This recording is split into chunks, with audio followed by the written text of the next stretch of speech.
So I decided to make a separate video for carpals because I know for a lot of you this is an area where you'll struggle and you may just want to review these and not the rest of the upper extremity. So what we're looking at right now is a hand in anatomical position. It is a right hand. So we've got thumb laterally, pinky's going to be medial, and this is how we're going to name our carpals from this perspective. Now, a saying I learned that in structural kinesiology that just stuck with me was some lovers try positions that they can't handle. It's crass, I know, and if you have a better saying, you can use it, but it's just the one that stuck with me. If it sticks with you, I'm sorry, but it is helpful. So let's go through them.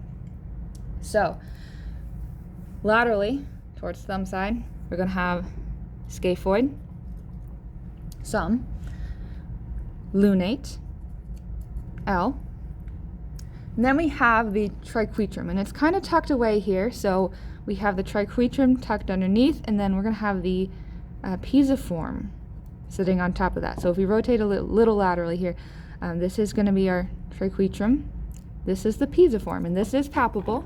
If you take your hand and palpate medially, that little bump you feel is your pisiform. So that's our first row, that's our proximal row.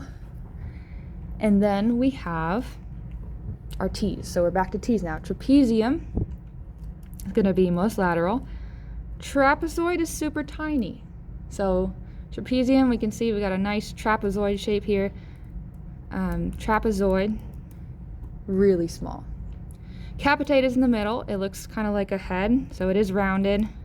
It protrudes. And then lastly, we have our hamate.